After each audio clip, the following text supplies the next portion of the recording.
This is KGW News at 11. Dark clouds, high winds, a possible tornado reported outside Portland tonight. The National Weather Service working to confirm that as viewers in the Damascus area sending us videos just like this one. Thanks so much for staying up with us. I'm Brittany Falkers, joined by KGW meteorologist Joe Ranieri. And Joe, it's not just the funnel cloud that people are seeing. We're also hearing reports of some storm damage. Exactly right. Now, these were quick moving storms that we saw earlier tonight. Now, here's a look what the radar looked like right around 6:30 this evening. I spoke with one man who recently moved to a new home in Damascus, who spent the evening cleaning up his property, including several cars that were damaged when a 120-foot tree came crashing down. This is what's left from the storm that swept through Tanner Benson's property in Damascus. And we heard a crack and we heard some wind and rain, so we were like, oh, cool, it was like some lightning and thunder, you know? Luckily, he was inside his home with his friends when he heard all of the cracking and snapping of trees.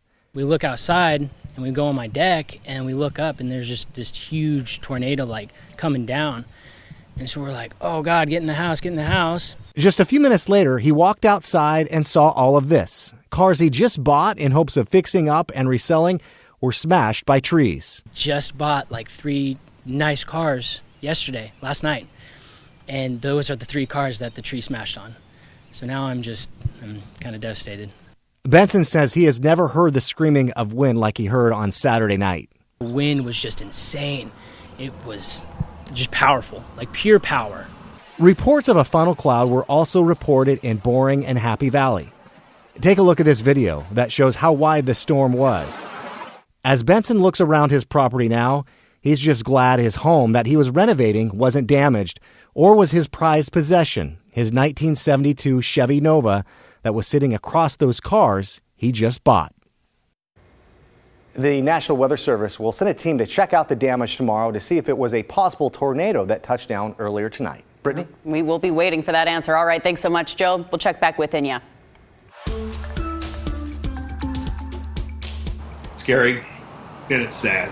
You know, we've all worked very hard to make Portland, in my opinion, the best restaurant city in the world, really. Restaurant owners tell us it will be years before Portland's restaurant scene resembles what it was before. The industry has taken some of the hardest blows during this pandemic. Governor Brown's pause on Multnomah County's application to begin reopening came last minute, the night before many businesses were planning to open their doors. Now that light at the end of the tunnel feels further away. Morgan Romero talked to several restaurant owners about their plans. Portland is defined by its vibrant culinary scene, but since March, that's been dulled. It's just really become a bit unbearable to survive. So I don't know, there's a lot of odds against us. Restaurants and bars hanging by a thread in an already tough industry took yet another hit this week. It put me in a pretty foul mood. When Governor Brown held off on okaying Multnomah County's application to enter Phase 1. We've all been punched in the face now so many times in the last 3 months that, you know, after a while you get used to it. So I wasn't surprised. On Southeast Division, this Olympia provision spent hours and dollars laying the groundwork for sit-down service this weekend. We had staff come off of unemployment, some. We have been open this entire time for takeout. So it wasn't like we, completely had to reboot the restaurant. But we did purchase, ingredients, food and kegs of beer and whatnot. Owner Nate Tilden says they'll be ready again when the time comes. We'll scramble like crazy and then we'll try to reopen. But not everyone is singing the same tune after the letdown. I will not do anything until I get a green light.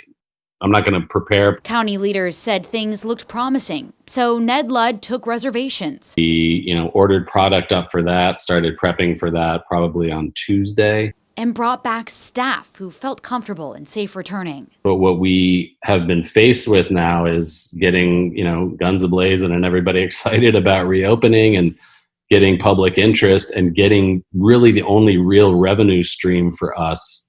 And that's now been taken out from under us. Meanwhile, many restaurant owners chose to watch and wait. It just doesn't make sense to just open up and give it a try because you're just going to be losing money. Dana McGurlin owns several popular spots in town, like Yakuza and Nona. We weren't quite ready. My staff wasn't feeling comfortable. I think we really need to, today is going to be the first day where several people are coming in. Actually, we're going to have a cleaning party and go over protocols and kind of figure out a plan. Whenever restaurants do reopen, they have to gauge how many workers they'll need and how many even want to return. We're being directed by a virus. It could uptick, and that's just the way it goes. So we have to try, and I know our government's trying, our leaders are trying, and I believe in them. They're saving lives. As they try to keep their heads above water, restaurant owners watch as the industry changes before their eyes. I don't know how and if we will recover and be the way it was. And in some ways, I don't think that the way it was sustainable or healthy. Morgan Romero, KGW News. Thank you, Morgan. And as we've mentioned, there has been a spike in the number of new coronavirus cases all across Oregon. Today, the health authority announced another 158 people have tested positive for the virus, and one more person has died. Some of the highest single-day totals for cases have come in just the past week. OHA says that the increase is because more people are being tested and contact tracers are detecting more cases, including outbreaks in workplaces. And what will those case numbers look like here in Oregon over the next month? Well, state health officials are looking at 3 models with 3 different projections. KGW's Art Edwards breaks them down for us. As Oregon puts a pause on reopening, the Institute for Disease Modeling in Bellevue, Washington, released 3 new models Friday for COVID-19 in Oregon. The Oregon Health Authority uses the IDM models for analysis and planning. There's been a surge in COVID-19 cases in Oregon. Researchers say it is too early to determine the exact cause. The Oregon Health Authority is aware of the models. Our latest modeling indicates that transmission rates, after over a month of decline, appear to be increasing since we reopened. Right now, we estimate that for every person with COVID-19, they cause at least one additional person to be sick. But we don't know how quickly the virus is spreading. Here's a closer look at the 3 models from IDM. The most optimistic model assumes a 10 percentage point increase in transmission after opening on May 15th. The number of new infections per day will remain relatively stable over the next month. The less optimistic model assumes a slightly larger increase in transmission, 15 percentage points after May 15th. The number of new infections per day gradually increases over the next month to about 170 additional new cases per day. The most pessimistic model assumes a 15 percentage point increase in transmission after May 15th, as in the less optimistic scenario, plus an additional 10 percentage point increase in transmission after May 25th. By July 3rd, there would be about 14,000 more total infections compared to the most optimistic model, 925 more new infections per day, and 17 more new severe cases per day. The concern over the increase in COVID-19 cases led Governor Kate Brown to put a hold on all county reopening plans for 1 week. We are all really disappointed. I have to put the safety and health of Oregonians first. At this point, IDM says it's too early to assess the effects of recent protests for Black Lives Matter. The protest began in Oregon about May 30th. The COVID-19 data available for modeling includes only a week after the mass demonstrations began.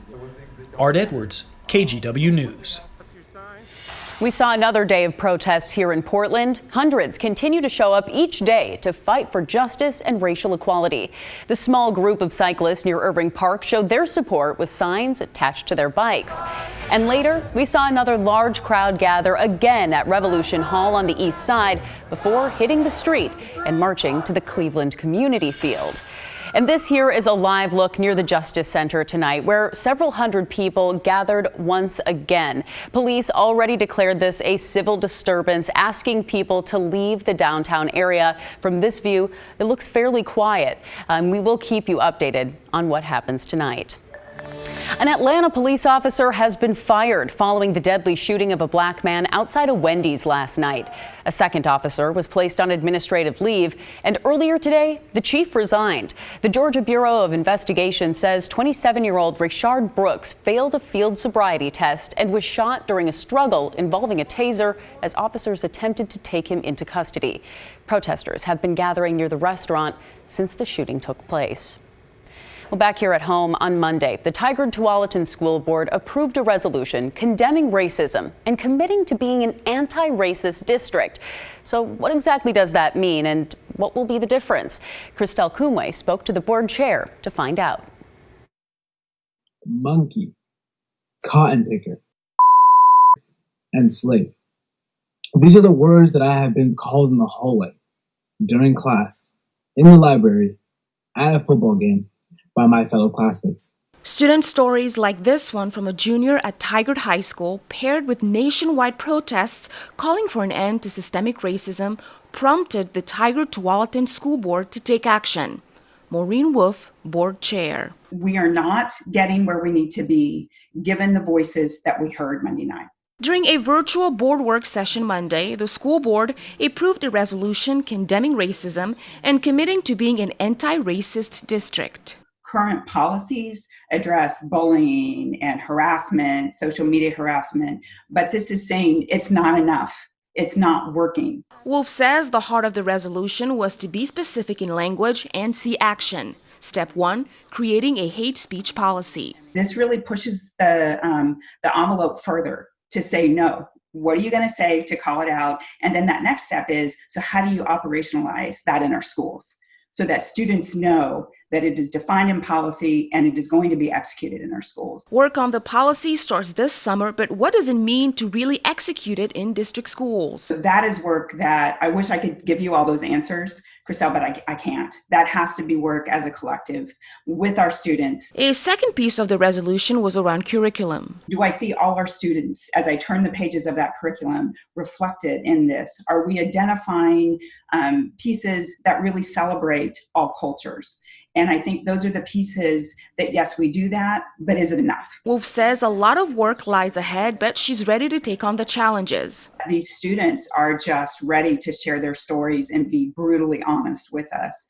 And I'm ready to go. We understand this resolution isn't going to magically solve any of these problems, but it does make a commitment to students, parents, teachers, and community members that we recognize these problems and the district will be actively working to fix them. Christelle Kumwe, KGW News.